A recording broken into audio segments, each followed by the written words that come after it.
इयत्ता 12वी विषय समाजशास्त्र प्रकरण क्रमांक 5 भारतातील सामाजिक चळवळी स्वाध्याय प्रश्न क्रमांक 1 दिलेल्या पर्यायापैकी योग्य पर्याय निवडून खालील विधाने पूर्ण करा.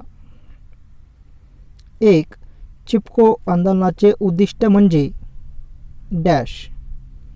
तर याचे पर्याय आहेत महिला सबलीकरण, कामगार हक्क, पर्यावरण वाचवणे. तर याचं उत्तर आहे पर्यावरण वाचवणे. चिपको आंदोलनाचे उद्दिष्ट म्हणजे पर्यावरण वाचवणे. 2. भारतीय लोकदलाची स्थापना डॅश या वर्षी झाली. पर्याय 1954, 1964, 1974. तर याचं उत्तर आहे भारतीय लोकदलाची स्थापना 1974 या वर्षी झाली. ब. पुढील प्रत्येक गटातील चुकीची जोडी ओळखा व दुरुस्त करून लिहा. तर यामध्ये जोड्या दिलेल्या आहेत. 1. स्त्री चळवळ, लैंगिक समानता. 2. आंतरराष्ट्रीय स्त्री दशक 1991 ते 2001. 3. टुवर्ड्स इक्वालिटी, भारतीय स्त्री दर्जा विषयक अहवाल. 4. स्त्रीवादी चळवळ, स्वातंत्र्योत्तर भारत. तर यामधील चुकीची जी जोडी आहे ती आहे स्त्रीवादी चळवळ, स्वातंत्र्योत्तर भारत. तर त्या जागी दुरुस्त करून जोडी होईल स्त्रीवादी चळवळ, स्वातंत्र्यपूर्व भारत. क. प्रत्येक विधान वाचा आणि चौकटीत दिलेल्या योग्य संज्ञा ओळखून लिहा. तर चौकटीत दिलेल्या संज्ञा आहेत S.A. डांगे, सरला देवी, मेधा पाटकर. तर यामध्ये एक आहे नर्मदा बचाव आंदोलनाचे नेतृत्व मेधा पाटकर. 2. कामगार संघटना चळवळीतील योगदान S.A. डांगे. ड. अधोरेखित शब्दाच्या जागी अचूक शब्द लिहून विधाने पूर्ण करा. तर यामध्ये विधान आहे 1935 मध्ये झालेल्या पहिल्या किसान काँग्रेसमुळे युनायटेड ट्रेड युनियन काँग्रेसची स्थापना झाली. तर अधोरेखित शब्द आहे युनायटेड ट्रेड युनियन काँग्रेस. तर त्या जागी अचूक शब्द असेल अखिल भारतीय किसान सभेची. 1935 मध्ये झालेल्या पहिल्या किसान काँग्रेसमुळे अखिल भारतीय किसान सभेची स्थापना झाली. 2. वुमेन्स इंडियन असोसिएशनची स्थापना तत्कालीन बॉम्बेत झाली. तर याचं अधोरेखित शब्द आहे बॉम्बेत. तर या जागी उत्तर असेल आपलं बरोबर मद्रास. वुमेन्स इंडियन असोसिएशनची स्थापना तत्कालीन मद्रासमध्ये झाली. प्रश्न क्रमांक 2 टिपा लिहा. तर यामध्ये आहे 1. शेतकरी आंदोलन. तर याचं उत्तर आपल्याला असे देता येईल भारत हा कृषीप्रधान देश असून ग्रामीण समाजातील बहुसंख्य लोक शेतीशी संलग्न आहेत. शेतकऱ्यावर होणाऱ्या अन्यायातून उद्भवलेल्या असंतोषाची परिणती शेतकरी आंदोलनात झाली आहे. ब्रिटिश राजवटीत शेतकऱ्यांनी गांधीजींच्या नेतृत्वाखालील बिहारमधील चंपारण्य आणि गुजरातमधील खेडा जिल्ह्यात आंदोलने केली. शेतकरी आंदोलनाला संघटित स्वरूप अखिल भारतीय किसान सभेच्या स्थापनेनंतर प्राप्त झाले. स्वातंत्र्योत्तर कालखंडात शेतकरी व शेतमजुरांच्या परिस्थितीत फारशी सुधारणा न झाल्याने शेतकरी संघटना अधिक संघटित झाल्या. शरद जोशी यांच्यासारख्या नेत्याच्या मार्गदर्शनाखाली शेतकरी आंदोलने यशस्वी होऊन त्यांच्या मागण्या शासनाने मान्य केल्या. 2. सामाजिक चळवळीची वैशिष्ट्य. तर याचं उत्तर आहे सामाजिक चळवळीची वैशिष्ट्य पुढीलप्रमाणे आहेत. 1. सामूहिक स्वरूप. सामाजिक चळवळ ही एक सामायिक कृती असून त्यात संपूर्ण समूह सहभागी होणे अपेक्षित असते. 2. नियोजित आणि हेतुपुरस्सर कृती. सामाजिक चळवळी प्रभावी होण्यासाठी त्या पूर्वनियोजित असणे आवश्यक आहे. चळवळ ही उत्स्फूर्त नसून विशिष्ट उद्दिष्टे साध्य करण्याची ती हेतुपुरस्सर कृती असते. विचारप्रणाली आणि उद्दिष्टे. सामाजिक चळवळी विशिष्ट विचारप्रणालीवर आधारित असतात. चळवळीचे उद्दिष्ट सफल करण्यासाठी विचारप्रणाली त्यास मार्गदर्शन करते. 4. सामाजिक बदल. सामाजिक चळवळींचा उद्देश बदल घडवून आणणे हा असतो.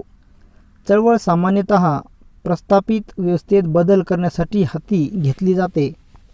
शासनाच्या अन्यायकारक निर्णयांना विरोध करण्यासाठी चळवळी उभारल्या जातात. सत्ताधिकाऱ्याने सुरू केलेल्या बदलास चळवळ प्रतिरोध करते.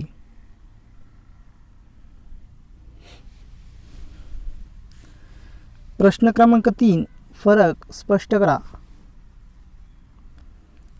भारतातील महिला चळवळीचा स्वातंत्र्यपूर्व टप्पा आणि स्वातंत्र्योत्तर टप्पा. तर यामध्ये फरक स्पष्ट करायचा आहे.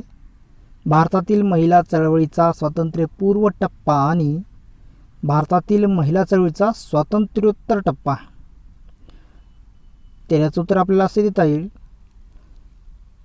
महिलांवरील अन्यायकारक आणि सामाजिक रूढी व परंपरांचे निर्मूलन करण्याचे कार्य समाजसुधारकांनी ब्रिटिश सरकारने केले. कोणत्या? स्वातंत्र्यपूर्व टप्प्यामध्ये. तर स्वातंत्र्योत्तर टप्प्यामध्ये महिलांना समान अधिकार, महिला कल्याण आणि सक्षमीकरणास भारत सरकारने सहाय्य केले. स्वातंत्र्यपूर्व टप्प्यामध्ये शिक्षणाच्या अभावी आपल्या अधिकारांविषयीची जागरूकता महिलांमध्ये कमी असल्याने स्त्री शिक्षणास प्राधान्य देण्यात आले.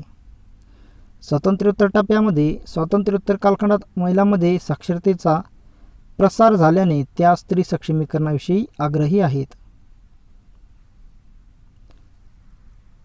स्वातंत्र्योत्तर टप्प्यामध्ये स्वातंत्र्यपूर्व टप्प्यामध्ये स्त्री चळवळीचे नेतृत्व उच्च जातीच्या किंवा उच्चभ्रू पार्श्वभूमी असलेल्या स्त्रियांनी केले. तर स्वातंत्र्योत्तर टप्प्यामध्ये स्त्री चळवळीचे नेतृत्व ही विशिष्ट जाती किंवा वर्गाची मक्तेदारी राहिलेली नाही. स्वातंत्र्य संग्रामात सहभागी झाल्याने स्त्रियांमध्ये आत्मप्रतिष्ठा व आत्मभावाची जाणीव विकसित झाली. स्वातंत्र्योत्तर टप्प्यामध्ये स्त्रियांच्या अधिकारांसाठी सतत संघर्ष करणाऱ्या महिलांमध्ये स्वसामर्थ्याची जाणीव विकसित झाली. प्रश्न क्रमांक 4. पुढे दिलेल्या संकल्पना उदाहरणासह स्पष्ट करा. तर यामध्ये एक आहे सामाजिक चळवळ. तर याचं उत्तर आपल्याला असे देता येईल. टर्नर आणि किलियन यांच्या मते सामाजिक चळवळ म्हणजे समाजात किंवा त्यातील एखाद्या समुदायामधील बदलाला चालना देण्यासाठी किंवा प्रतिकार करण्यासाठी त्याच समाजातील सातत्यपूर्ण कार्यरत सामूहिक घटक. हर्बर्ट ब्लूमर यांच्या मते सामाजिक चळवळ म्हणजे सामाजिक नवनिर्मितीसाठी कार्यरत असणारा सामूहिक गट.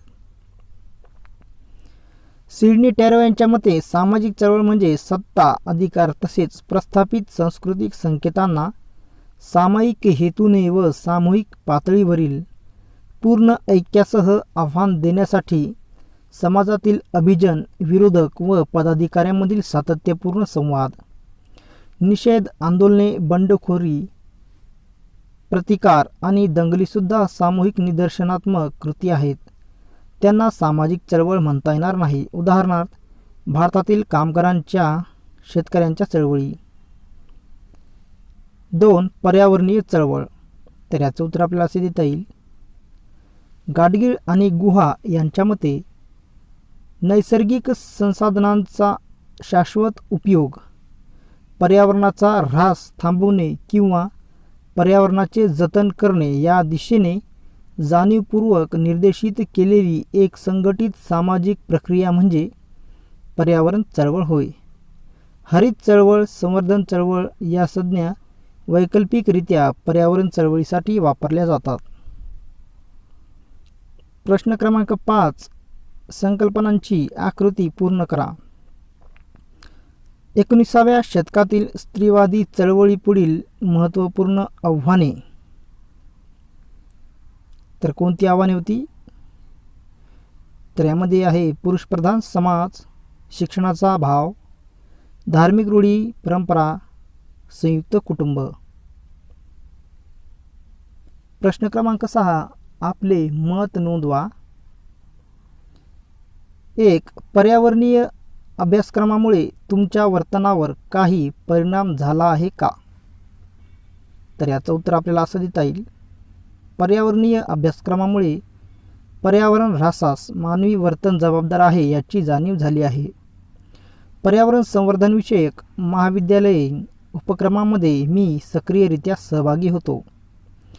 पर्यावरणविषयक संघटनांचे सदस्यत्व घेऊन त्यांच्या पर्यावरणविषयक जागृती मोहिमातही सहभागी होतो. शाश्वत विकासाची संकल्पना प्रत्यक्ष आचरणात आणतो. 2. सामाजिक चळवळींद्वारे सामाजिक वास्तवाचे भान आणण्याचे महत्त्व स्पष्ट करा. तर याचं उत्तर असेल 19व्या शतकात स्त्रीविषयक चळवळीमुळे स्त्रियांवर होणारे अन्याय व अत्याचार या सामाजिक वास्तवाची जाणीव पुरुषप्रधान समाजात झाली. अनिच्छेने त्या समाजाने स्त्रीविषयक सुधारणा स्वीकारल्या. 21व्या शतकात सामाजिक जाणीवा अधिक प्रगल्भ झाल्याने स्त्री पुरुष समानता हे तत्व अनेक कुटुंबात आचरणात आले आहे. प्रश्न क्रमांक 7. पुढील प्रश्नाचे उत्तर सविस्तर लिहा. कमीत कमी 150 शब्द. तर प्रश्न आहे, समाजात बदल घडवून आणण्यासाठी सामाजिक चळवळी महत्त्वपूर्ण भूमिका बजावतात. या विधानाच्या संदर्भात आपण अभ्यासलेल्या कोणत्याही 2 भिन्न सामाजिक चळवळी निवडा आणि त्यावर टिप्पणी द्या. तर यामध्ये 1 आहे चळवळीशी संबंधित महत्त्वाचे मुद्दे आणि 2 आहे चळवळीमुळे भारतीय समाजात कसे बदल घडून आले. तर यावर आपल्याला असे उत्तर देता येईल. शेतकरी चळवळ. भारत हा कृषीप्रधान देश आहे. भारतीय समाजातील बहुसंख्य लोक शेतीशी संबंधित व्यवसायाशी संलग्न आहेत. ब्रिटिश राजवटीच्या काळातील महसूल प्रणाली शोषणकारी होती. त्याविरुद्ध 19व्या शतकात देशाच्या विविध भागात शेतकऱ्यांनी उठाव केले. 20व्या शतकात राष्ट्रीय काँग्रेसच्या नेतृत्वाखाली शेतकऱ्यांनी चंपारण्य, खेडा आणि बारडोली येथे सत्याग्रह केला.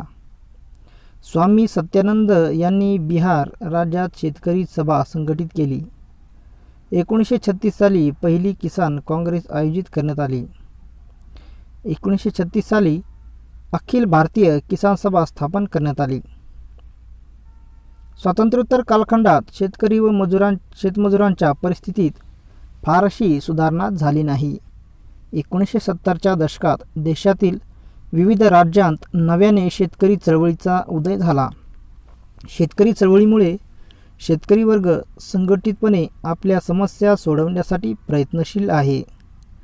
शेतकऱ्यांच्या आंदोलनामुळे शासनाला जाग आली असून त्यांच्या समस्या सोडवण्यासाठी विविध पावले उचलण्यात आली आहेत.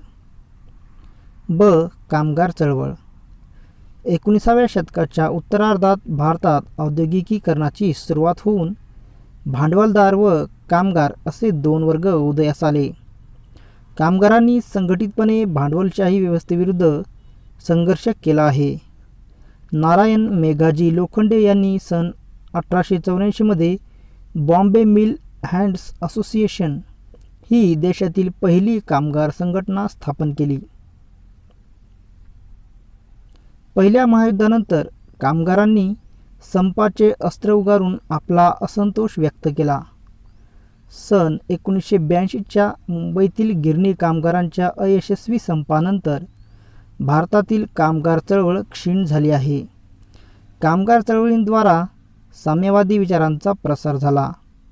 कामगारांनी संघटितपणे भांडवलदार वर्गाकडून होणाऱ्या शोषणाचा विरोध केला. कामगार हिताचे कायदे करण्यास त्यांनी शासनास भाग पाडले. मात्र जागतिकीकरणानंतर शासनाची भूमिका अधिकाधिक भांडवलधार्जिनी होत आहे. क्षीण कामगार चळवळ ते रोखू शकत नाही.